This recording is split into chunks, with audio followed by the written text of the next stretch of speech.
Yes, the relay on YouTube. Check it out. Lots of stories about me on there. All the boxing facts and info that you want in a very entertaining, educational manner. The relay. Check it out on YouTube. Welcome to the motherfucking relay where we're covering today's top boxing news. Okay, we'll start with this. The fallout from this past weekend's action. All right. After the fight, after Jessica McCaskill forced Alma Ibarra to quit, in her post-fight interview, she called out Chantel Cameron. She let it be known that they're moving back down in weight. Who she wants to fight once she gets there is Chantel Cameron. Chantel, who was supposed to be fighting Kaylee Reese in what was supposed to be the undisputed super lightweight title fight, but we don't know where we are with that. Kaylee Reese, the only other unified champion at 140 pounds. Kaylee Reese, who some weeks ago spoke with Women's Fight News here on YouTube and provided some clarity as to what the holdup is with the undisputed title fight at 140 pounds. She has a medical condition and she has to recuperate. It was affecting her performance, and obviously you want to be at 100%, or at least as close to it as you can be. The Chantel Cameron fight you do, in an undisputed super lightweight title fight, one would think you want to be as close to 100% as you can. So the reason for the holdup, it is understandable, though ultimately Chantel Cameron still seems to have grown impatient over time, and she fancies a fight with Jessica McCaskill. She's receptive to it. She wants it. So does Jessica. So does Rick. I do too. I think it's the very best fight, or at least one of the very best fights you can make at or around these weights. Both Chantel and Jessica, they got something in common. What? They've wanted to get Katie Taylor in the ring. Now, Jessica has already shared the ring with Katie, whereas Chantel hasn't had the pleasure. But neither of them are about to get that fight. The story is that because the Amanda Serrano rematch isn't happening, Katie Taylor is broaching the idea of a boxing versus MMA crossover fight with Chris Cyborg, who I'm sure you're all familiar with. This isn't the first that we've heard of this, but because the rematch with Amanda isn't happening, because Amanda is going to be fighting on Jake Paul's next undercard, Katie's going in a different direction, and she won't be fighting Chantel, she won't be having a rematch with Jessica. So they might as well fight each other. Why does Jessica McCaskill want to move down if she's the undisputed welterweight champion? Why does Jessica want to move down when she's riding high right now, having successfully defended the undisputed crown 3 times already? Why does she want to do that? It's kind of obvious why Chantel would be receptive to a McCaskill fight. Chantel Cameron, in her own words, stated, "Good win. Now let's fight, but at 147 pounds for all of your belts. Undisputed makes more sense. Let the teams talk. See you soon, and congratulations again." Currently, Chantel Cameron is on holiday in Florida. Rick Ramos said 140. at 140 pounds. You take the risk. They don't want to stay at 147 pounds, and they've been saying that for a while now. They are making it crystal clear. Their days in the welterweight division, they are over. That's a potential hang-up because Chantel wants Jessica's belts, but if she leaves the welterweight division... The only belts on the line in a fight between them would be Chantel's belts, not Jessica's. So that's something they're going to have to work through. That's something they're going to have to sort out, because a big part of the appeal of this fight for Chantel is becoming a 2-division undisputed champion. The fight's a good fight regardless of whose belts are on the line at what weight. 140, 147, it's a good fight. Unified 140-pound fight or undisputed 147-pound fight. Either way, it's a good fight. But a big part of the appeal for Chantel does seem to be the belts that Jessica holds at 147 pounds. I don't know if that's going to be a sticking point. Where does this leave Kaylee Reese? I don't know. What do you think the fight will look like? I'll tell you what.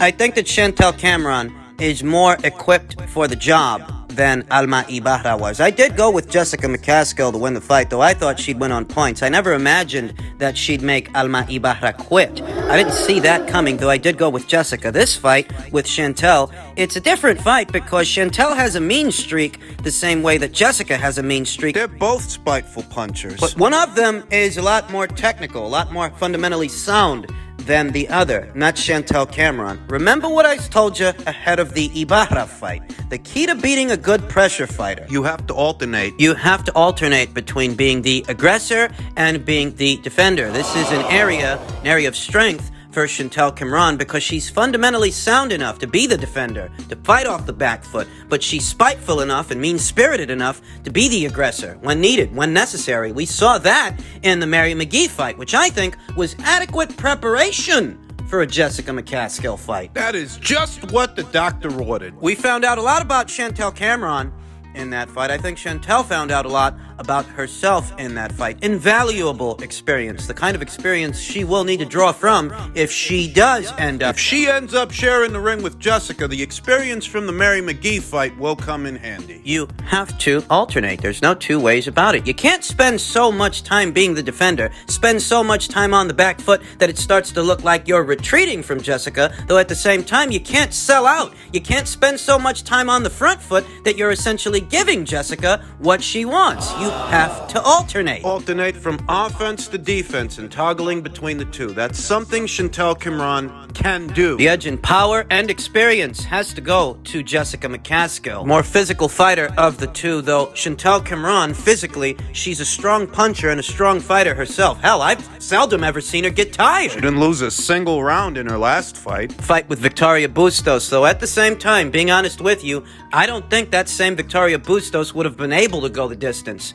with Jessica McCaskill. The fight between Jessica and Chantel is a titillating match. Rick Ramos stated by way of his social media that last night's victory for Jessica McCaskill derailed any chance of a rematch with Katie Taylor. As Jessica McCaskill hurt a true middleweight, Katie would get stopped in a rematch. Jessica is too big of a puncher. Well, you'd never know that they'd actually fought before and Katie won based on that. Better still, while on the face of it, Rick Ramos might appear that he doesn't expect to get Katie Taylor in the ring. In truth, that's what I think this move downstairs is all about. I think this move is all about getting closer to Katie Taylor whilst simultaneously taking out her other options. Taking out the competition. What other fighters might be in the running for a Katie Taylor fight? For Katie Taylor, who still campaigns as a lightweight, it's not as broad a leap going up to 140 pounds, where she's won a title before, than it would be going all the way up to 147 pounds. Where Jessica has been campaigning for over a year now. They're not moving down for no reason. They're moving down because there are bigger and better money fights at 140 than there are at 147. And at 140, they're a little bit closer to Katie than they would be at 147. What I think this move is all about, it's the right move. It is. At a time when we don't have an ETA for a Kaylee Reese undisputed title fight,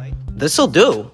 In men's super flyweight news, on the heels of his signature knockout win over Sorung Visai, Bam Rodriguez is the talk of the town right now. He's already being heralded as a pound-for-pound fighter in some circles, or at minimum, a potential pound-for-pound elite fighter in the very near future. a lot of people are really taken by Jesse Rodriguez. Otherwise known as Bam Rodriguez, and they want to know what's next for him. Well, Steve Kim, boxing scribe Steve Kim of the 3 knockdown rule, lended some insights. He said he spoke to Garcia Boxing, who says he's pushing for Bam to fight 2 times, 2 more times this year. and a potential move back down, back to flyweight. As for him being jet lagged, he told me, "I'm gangsta, bro, LOL. Winning makes everything better and easier." Thus is the pursuit of greatness where the ends always justify the means. That's how it usually goes. Big risks equal big rewards, and to the victor go the spoils. For the longest time, there have been 4 kings in the super flyweight division. 4,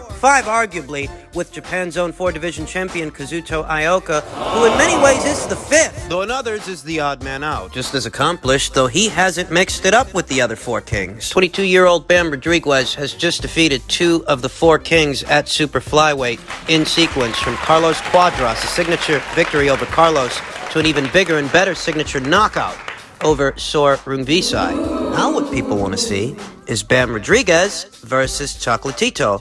Jesse Rodriguez versus Roman Gonzalez, or the winner of Roman Gonzalez versus Juan Estrada 3. Which is reportedly set to go down later on this year towards the end of it. Robert Garcia wants to get Bam out there 2 more times before this year is out. Presumably 1 keep busy fight and 1 major event, 1 major fight. Ideally, If it were up to me, we'd see Bam Rodriguez take on the winner of Ioka versus Nietes 2 in his very next fight, if it were up to me. Kazuto Ioka, this division's reigning WBO champion, who's set to be locking horns with his old buddy, Donnie Nietes, for the 2nd time. I've already made my prediction when it comes to that fight. I am going with Kazuto Ioka to avenge the loss from their initial meeting. several years ago. And just beyond that fight, what the future might hold for Kazuto Ioka. Reigning WBO 4 division champion Kazuto Ioka, who's already a very accomplished fighter. Unless he plans on retiring it's time for a unification match. I think it is. And barring any unforeseen circumstances that might impede the Nietes rematch, he's supposed to be taking on that guy next month on the 13th. Both Chocolatito and Juan Estrada might be all tied up with each other later on this year, leaving only 2 active reigning world champions for Kazuto Ioka to potentially unify with, if he so feels like unifying. Beyond the Donnie Nietes fight, in truth, I don't know what the future might hold for Kazuto, but barring retirement, those are his options. I mean, what else is there for him to do? He's already accomplished. He's already been a champion at 4 weights. And there just so happens to be this guy downstairs, Junto Nakatani. Dangerous guy, young guy, very generous physical dimensions for a flyweight. He could be moving up in weight very soon. And if you're Kazuto Ioka, a fight with a guy like that is a high risk and a low reward. Junto Nakatani holds the WBO title downstairs at flyweight. The way I see it, the longer Kazuto Ioka hangs on to that WBO title, the greater the probability that he finds himself so confronted with the very dangerous and unbeaten Junto Nakatani. So, for doing that, if he beats Donnie Nietes, he should either look to unify with Jesse Rodriguez or newly crowned IBF super flyweight champion Fernando Martinez. Fernando beat the brakes off of Jerwin on Cajas not that long ago, took his red belt. The legends of old, as they were, at super flyweight, the 4 kings, they're falling by the wayside one by one. Kazuto Ioka arguably being the 5th member of that exclusive club. He's in a very similar place to Chocolatito. He's in a very similar place in his career to Juan Francisco Estrada. He's been there and done that with a lot of guys. Had some wars, had some great fights, some great victories. He's already been there and done that in many ways, the same way they have. If I had it my way, the next fight we'd see would be Jesse Rodriguez versus Kazuto Ioka if Ioka beats Nietes. That makes the most sense to me. For Kazuto Ioka, a unification match or retirement. Something very similar applies to Bam Rodriguez and Fernando Martinez, 2 of the young guns in this division, 2 young unbeaten champions. Fernando's got the IBF and Bam's got the WBC. A unification match between them makes a lot of sense too. Ideally, that would be the sequence. Ideally, that would be the next fight for either Fernando Martinez or Jesse Rodriguez. When it comes to Fernando, he became IBF champion by battering Jerwin on Cajas on the undercard of Chris Colbert versus Hector Garcia. That was a PBC show. I don't know if that necessarily means that Fernando Martinez is a PBC fighter. You gotta remember, Jerwin on Cajas was the reigning champion in that fight. Going into it, and if anybody was a PBC fighter going into that fight between Jerwin and Fernando, it was Jerwin. Jerwin's career is managed by Sean Gibbons, and as we all know, Sean Gibbons, he does a lot of business with the PBC. That's where his fighters are fighting these days. Jerwin on Cajas going into that fight with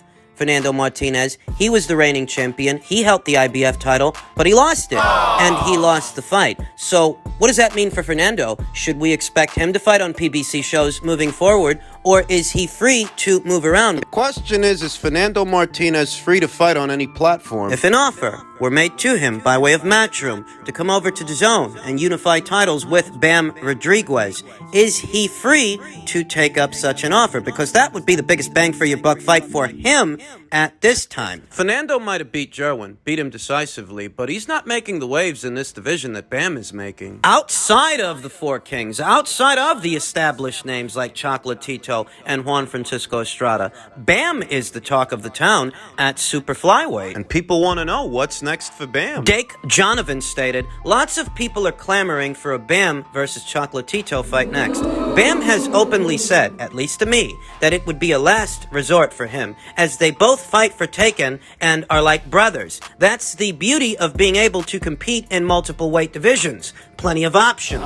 Because of the ongoing situation with Chocolatito and Juan Francisco Estrada, and because Bam views a Chocolatito fight as a last resort, I don't see that as being the next move for him. Ideally, he'd be going into a unification match with one of the other champions at the weight, either the winner of Ioka versus Nietes or Fernando Martinez. Mexico versus Argentina, that's an underrated rivalry. Used to be Mexico versus Puerto Rico, but that rivalry really isn't what it used to be. Ideally, the next fight for Bam would be a unification match with either Fernando Martinez or Kazuto Ioka. I don't get the sense that his very next fight is going to be Chocolatito. Chocolatito might end up fighting Juan Francisco Estrada, and Juan may end up surrendering his WBA title to Bam's brother. Joshua Franco, his mandatory challenger. For those not aware, Joshua Franco is Bam's brother. And he's Juan's mandatory by way of the WBA. If you ask me what's next for Bam, well, what's ideal? What's ideal is a unification match.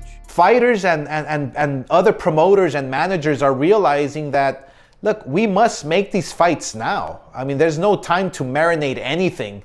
The public demands it. Let's make these fights happen. It's a hot division, but all roads, they literally lead to Ryan Garcia. Now, I was actually agreeing with Oscar's soundbite up until that last part, that all roads lead to Ryan. What? In reality, no roads lead to Ryan. And what he's doing is promoting Ryan's next fight by way of name association. That's what he's doing. The Javier Fortuna fight. Which isn't even a bad fight, but Golden Boy Promotions, Oscar, and Ryan, they all created an expectation that they have yet to meet. I think the mistake that Golden Boy made was putting Ryan Garcia in WBC final eliminators well over a year ago, the one with Luke Campbell. If the intention wasn't to challenge Devin Haney for his WBC title, why do you have him fighting in eliminators for it? And the fights that they scheduled afterwards, the Javier Fortuna fight, the Jojo Diaz fight, I believe that those fights were WBC eliminators as well. He shouldn't be fighting in eliminators if the goal isn't to fight for a world title. He shouldn't, because when you put him in those eliminators, you create an expectation